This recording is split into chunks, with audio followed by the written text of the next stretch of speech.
Samen. Want je bent er wel een beetje veel samen. Kerstmuts. Familie is ook wel goed, ja. Als je nou niet christelijk bent, maar bijvoorbeeld als je gelooft in de islam, Mohammed, hoe zit dat bij jullie? Vieren jullie kerstmis? Maar jullie hebben het niet over zoals wij het hebben over het kindje Jezus. Waar gaat kerst bij jullie over? Kun je daar iets over vertellen? Ja, ik weet niet veel. Je weet niet veel. Nee, ik weet het ook niet. Misschien moet je thuis vragen, papa of mama. Hoe zit dat nou eigenlijk? Hoe zeg je nou eigenlijk prettig kerstfeest? Emma, weet jij het? Hoe zegt mama het in het Roemeens? Weet ik niet. Nou, dat is ook een goeie om thuis na te vragen. Immaculée? Bonne année. Bonne année? Ja. En welke taal is dat? Congolees. Klinkt wel heel mooi. Hebben we nog meer talen? Mensou, jij spreekt Chinees thuis. 新年快乐. Oh, dat klinkt mooi. Ja, je krijgt zelfs een applaus van Mira Bente. Nou, dat is eigenlijk dat we een applaus voor alle talen mogen geven. Want alle talen Frieske squallen hebben een soort ondervinding met meertaligers. Friesk, Nederlands en ik Engels. Maar hoe gaan ze om met de taal van nijkommers? Arabisch, Marokkaans, Turks, Roemees. Tigrinia, de taal van Eritrea, om maar eens wat te nemen. Als het goed luistert op de Sint-Jozefskwal op het Jereveen, is het al zontje thuistalen. Ooit verkwart wie er alleen nog plak voor het Nederlands en wie er geen aandacht meer voor de memmetaal. De taal die de bijen vaak thuis nog praten en waarin ze dreamen en haar gevoelens uitreden. Maar uit onderzoek toch blijken dat dat een verkeerde aanpak is. Als het praten in een eigen taal verermt, wordt ik de beheersing van het Nederlands minder. Zodat ik geldt voor het Friesk. De school kiest daarom voor een oren aanpak. De introductie van een voorleesboek in zo'n talen is het begin daarvan. Het blijkt dat het voor kinderen heel belangrijk is om hun thuistaal, de moedertaal, te blijven ontwikkelen. Omdat dat de taal is waarop een nieuwe taal gebouwd moet worden. Dus die Nederlandse taal die heeft een bodem nodig, een fundament. En dat is die thuistaal. En als op het moment dat die thuistaal stopt met zich ontwikkelen, dan wordt de taal steeds armer. En heeft de Nederlandse taal ook veel minder kans om zich goed te ontwikkelen. Dus die goede basis is belangrijk. Als ik dit aanwijs, wat is dit dan? In het Engels? Het. En in het Indonesisch? Kapala. En wat was de Spaanse ook alweer? Cabeza. En in het Turks? Kafa. En in het Arabisch? Ryan. En in het Fries? Holle. Holle, heel knap. Wat kunnen wij dan in veel talen ons eigen lichaam benoemen, hè? Nasmir, jij bent een pedagogisch medewerker hier op de peutergroep.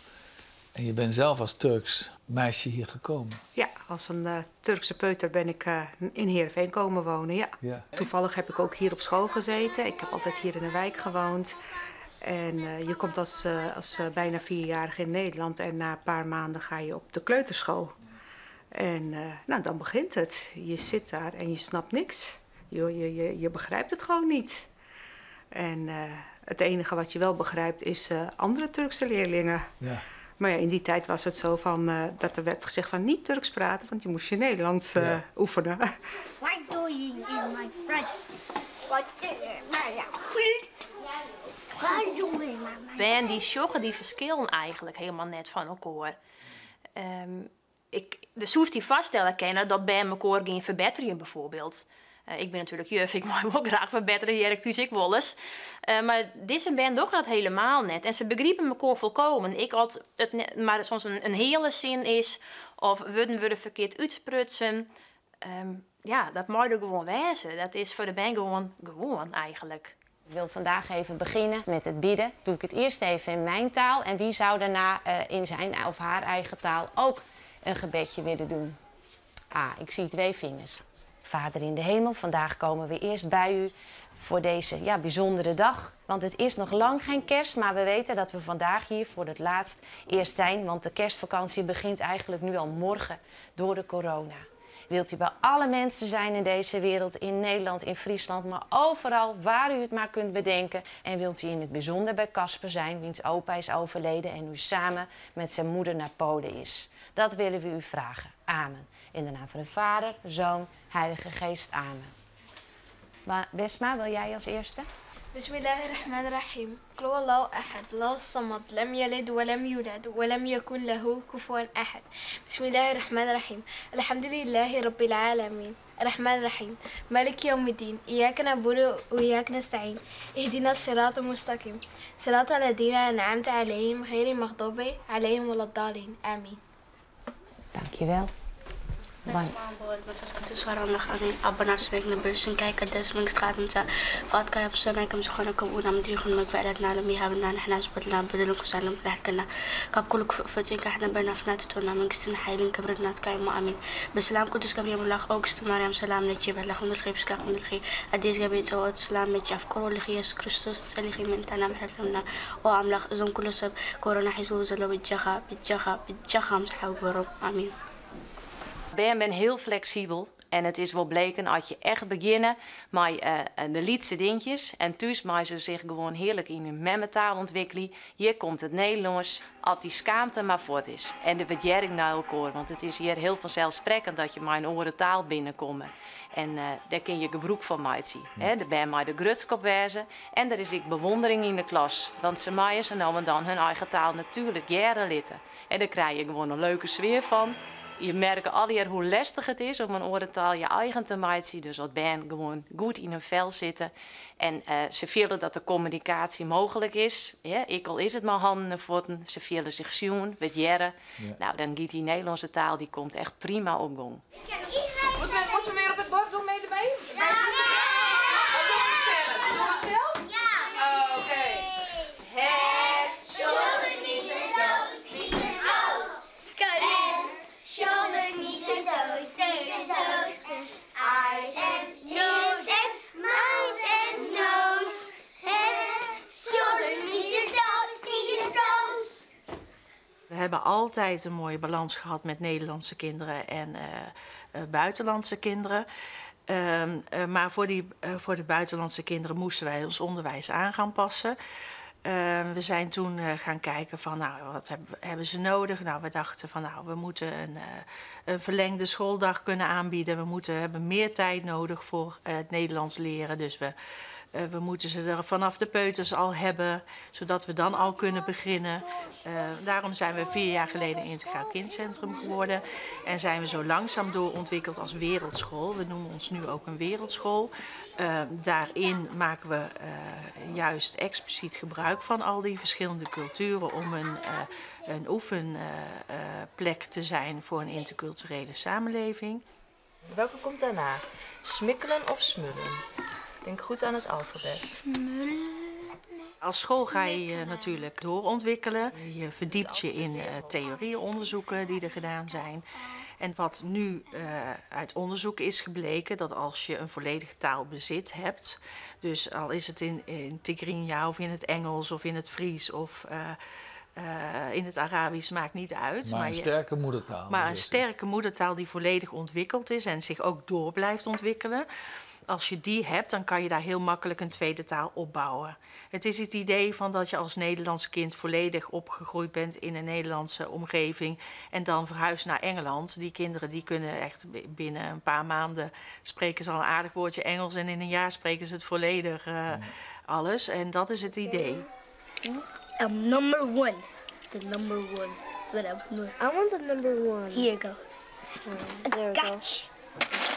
I'm gonna get this logo. This. Oh my.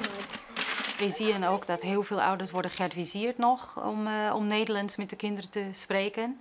Dat is eigenlijk tegen alle onderzoek van de afgelopen 10 jaar eigenlijk. Dat is een beetje een achterhaalde visie op taalgebruik en meertaligheid. Er is ook onderzoek in Amerika die laat zien dat Chinese en Spaanstalige gezinnen die vroeg hun moedertaal met de kinderen niet meer hebben gesproken. Dus zijn helemaal overgegaan naar het Engels. Dat die kwaliteit van de kind ouder-interactiearm is. En ook die kwantiteit. Dus ze spreken minder met elkaar thuis. En ze spreken ook over onderwerpen die niet gerelateerd zijn met school, met ambities, met carrière. Want dat is dan iets voor school en niet voor thuis. En dat wordt niet in het Engels dan besproken. Wat is nu je beste taal? Nederlands. Nederlands? Ja. Dus je moedertaal, Tekeninja, is niet meer je moedertaal? Ja, jawel, dat wel. Alleen het is niet zo dat ik het meeste spreek en dat ik het meeste begrijp. Oh, ja. Want vroeger wist ik het wel het meest. Maar nu ik in Nederland ben, dan ben je echt de meeste tijd op school. En dan denk je alleen maar Nederlands. Kom je thuis en dan moet je Eritreaans praten. Maar dat is dan weer een beetje moeilijk, want je bent 6 uur op school.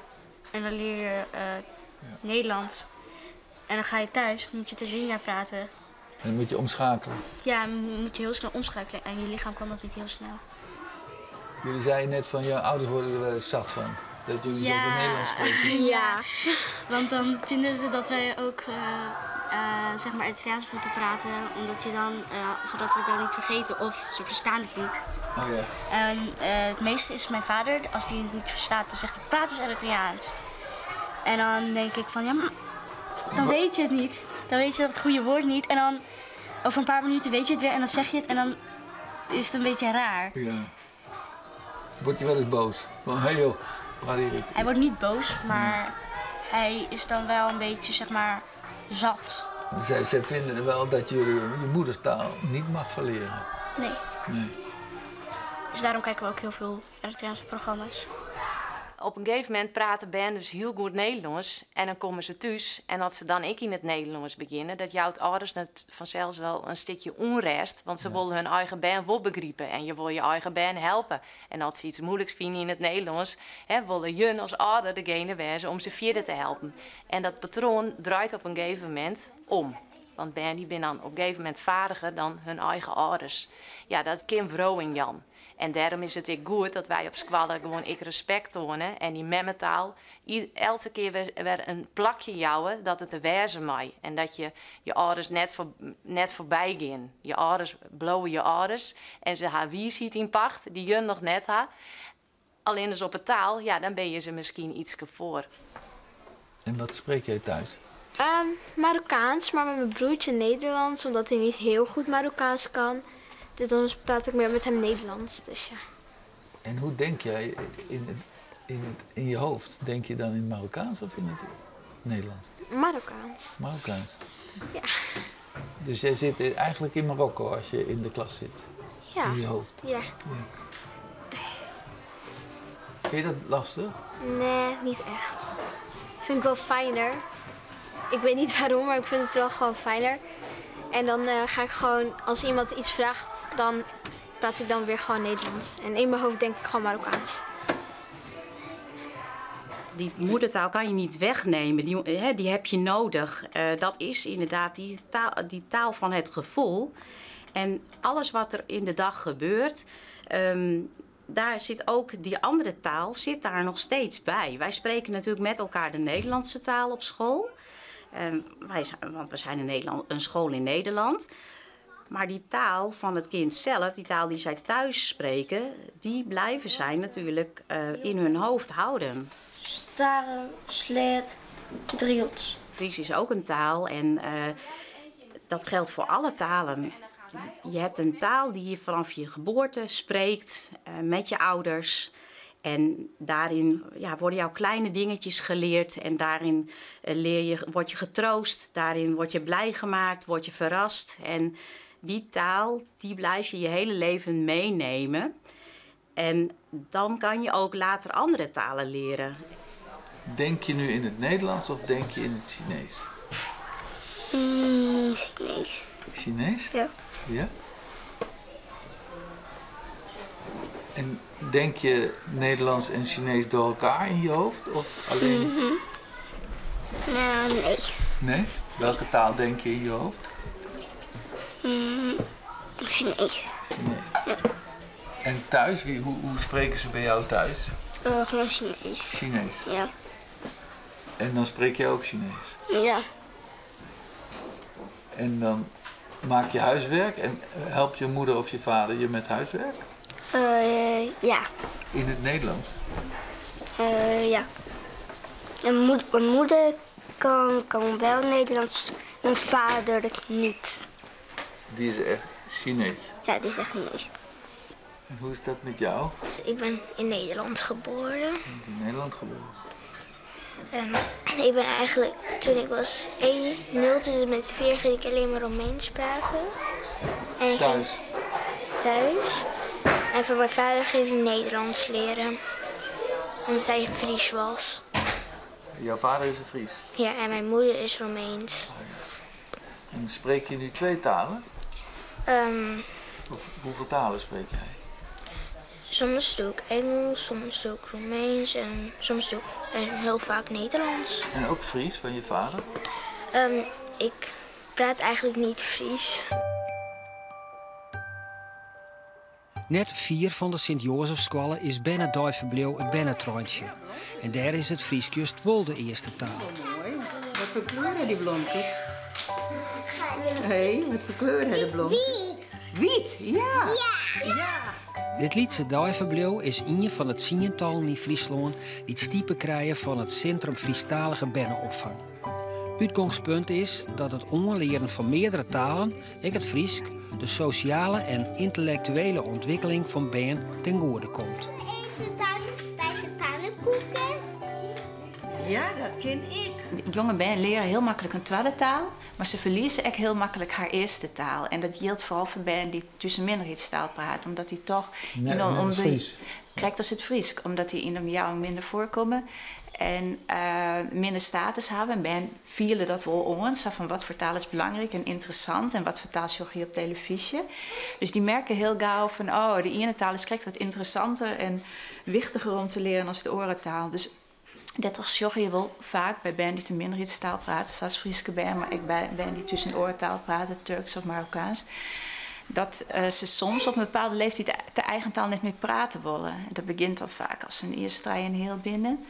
Hopelijk komt dat letten we weer om, maar soms komt het ook voor dat ze alleen nog maar de meerderheidstaal praten willen. En dat had mij dat gevoel van status te krijgen. Dus daarom is het wichtig, juist in deze fase, dat Friestalige Ben wel genoeg Fries kijken om jou en jaren. En de binnenopvang speelt daar een hele wichtige rol in. Dus voor haar is het goed om in eigen taal een soort te leren. En voor Nederlandstalige Ben en Oorstalige Ben is het een hele mooie leeftijd om het Frieske bij te leren. Wat ze oors toch minder jaren zoenen. En een treintje, die is mooi. Hey Sam, wat is dat? Vaak wil er toch dat je precies 50-50 aanbieden moet om beide talen goed te ontwikkelen. Maar de minderheidstaal had juist in deze periode vaak een wat extra stiepen nodig. Omdat die gewoon op televisie zo minder aanbod in is. Komt het eruit hoor? Nee, maar even rustig. Dit wordt vriendje van de lekkerste chick van de klas. Ik ben vriendje net, ja? Ik ben lekker single. Is maar? Wie kan nog even uitleggen in 3 zinnen waar de Friese serie, hoe het begonnen is? In de bus was er wel een jongen die dus haar blij maakte zo ongeveer. Maar heeft ze dus die jongen eigenlijk helemaal zitten buitensluiten.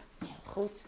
En dat is super knap als je totaal niet Fries bent en dat hele Friese programma al zo goed hebt gevolgd. Ik vind wel dat scholen die veel met het Fries doen en die ook veel meer openstaan voor het Fries, dat zij de vertaling naar, maar die andere talen van de kinderen zijn misschien ook belangrijk, veel sneller doen dan scholen die veel meer op Nederlands. Ja. Dus de realisatie dat wanneer voor Friestalige kinderen het Fries in hun ontwikkeling en taalontwikkeling cruciaal is, en de realisatie dat voor die andere kinderen het Pools of het Arabisch of Tigrinya precies dezelfde functie heeft voor de kinderen in hun taalontwikkeling, is veel sneller realiseerbaar op scholen die toch veel meer met het Fries doen. Omdat ze weten, voor onze Friestalige kinderen is het Fries zo belangrijk voor de communicatie in het gezin, voor de communicatie onder elkaar, voor de taalverwerving, voor het leren. Dus moet het misschien voor die andere kinderen ook Tigrinya belangrijk zijn of ook Arabisch belangrijk zijn. Jood is een grote dag, zei Mim. Sjoch, alle liedse vogels zullen voor het eerst vliegen. Gendo, ik maar Coco, door kist het. Coco shit naar onderen. Wat is het heeg? Dit prentenboek is echt bedoeld om ouders te stimuleren om thuis ook in hun eigen taal, in hun moedertaal, aan hun kinderen voor te blijven lezen. We merken vaak dat ouders denken dat ze thuis Nederlands moeten voorlezen aan hun kinderen. Omdat dan hopen ze dat de kinderen de Nederlandse taal beter gaan begrijpen. Thuis is het juist belangrijk dat ze in hun eigen taal worden voorgelezen. Zodat ook die taal zich goed blijft ontwikkelen. En welke talen laat je het vertalen? Nou, dat is in het Turks, in het Arabisch, in het Bosnisch, Fries natuurlijk. Ook Tigrinya, dat is de taal van Eritrea. En dat hangt er ook een beetje van af van de groep kinderen. We doen dit nu met kinderen van groep 1. Maar als het een andere groep zou zijn, zouden daar weer andere talen in kunnen zitten. Dat hangt er maar net vanaf welke kinderen in die groep zijn.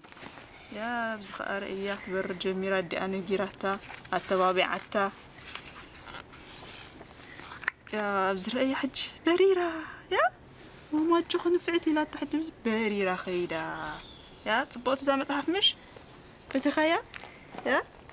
De leeskunstconsulenten bij de bibliotheek die bieden aan de ouders ook een soort voorleesworkshop aan. Hoe jij kan voorlezen, wat je nog meer met je kind daarover kan bespreken. Maar ook waar je in de bibliotheek boeken vindt in andere talen. Zodat je ook dan weer blijft stimuleren dat ook op een ander moment daar weer een boekje wordt gehaald. En die taal blijft worden, dat ze die blijven voorlezen. Nou ben die vleugels wurg, maar wat kist ook goed vleenen. Geef maar lekker koesen. Morgen is er weer een dag. Ik ben heute met die spreken beide Fries met mij. En nou, ik heb altijd redelijk gemakkelijk, denk ik, naar je taal leren kind. Dus dat heb ik zelf merken dat mij geholpen heeft. Dus ik vind het leuk van mijn band dat ze dat mooi krijgen. En dat ze hopelijk inderdaad straks makkelijker talen stapelen kennen. Welke talen hast je stapelen? Nou, ik ben dus begonnen met Nederlands en Fries natuurlijk. En ik ben eigenlijk best wel goed in Engels gaat helemaal goed, maar ik ken ik best wel aardig Frans praten. Ik heb in Spanje wennen, daar heb ik wel redelijk wat Spaans mee gekregen, Duits. En bijvoorbeeld dat we nou naar Scandinavië gaan, dat ben Londen, weet ik net vaak West ben, een taal die ik eigenlijk net spreek. Maar dan zie ik wel een heleboel woorden die ik herken vanuit een van die talen die ik al koer. Jij spreekt Marokkaans, Arabisch? Marokkaans, Arabisch kan ik wel, maar heel soms Nederlands en Engels. En dat gaat je heel makkelijk af? Ja. Maar alleen mijn moeder vindt het soms heel vervelend dat ik Nederlands praat thuis. Alleen mijn vader niet, want mijn vader is hier geboren en ja. Die is Nederlands? Die is zelf ook Nederlands / Marokkaans en dat vindt hij niet heel erg. Ah ja. Thuis spreek ik Eritreaans en Nederlands. Het gaat een beetje door elkaar. Maar ik spreek Tigrinya. Ik spreek soms ook met mijn nicht Engels. En soms leer ik Arabisch van mijn vader. Arabisch? Dus je spreekt 4 talen? Een soort van, want ik kan niet helemaal Arabisch. Maar Engels wel. En moet je soms je vader helpen met woordjes? Ja. Als jouw vader naar de dokter gaat, wat spreekt hij dan? Oh, dan moet ik mee. Dan moet je mee? Of mijn grote broer moet mee. En dan moet jij het vertalen voor je vader? Of mijn grote broer. Ja. Nou, dat was emotioneel soms best wel zwaar. Dat je als 8-, 9-jarige met je moeder naar de dokter toe gaat en de dokter legt je dingen uit. En dan denk je van oké, ik snap het eigenlijk niet helemaal. Dit zijn echt gezondheidsdingen. Maar dit moet ik ook in het Turks aan mijn moeder uitleggen. En ik noem maar wat, van mijn moeder is aan maagzweer geopereerd. Maar wat is maagzweer? Wat is maag in het Turks? Want dat is niet een woord wat je elke dag gebruikt.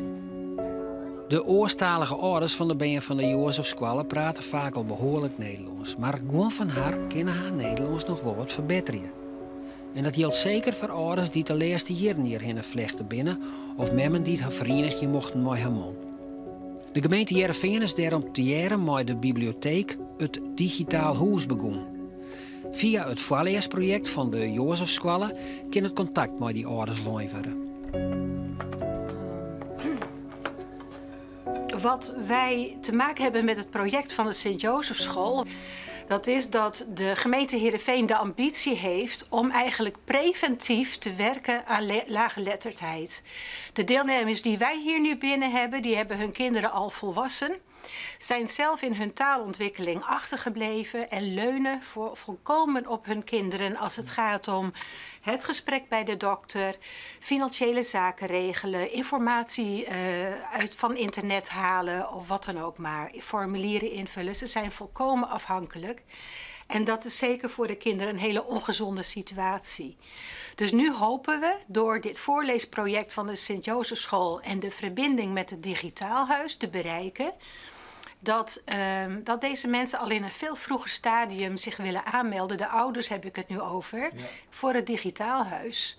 Zodat ze gelijk in hun Nederlandse taalontwikkeling mee kunnen komen met hun kinderen. Dus wij oefenen bijvoorbeeld het gesprek met de dokter.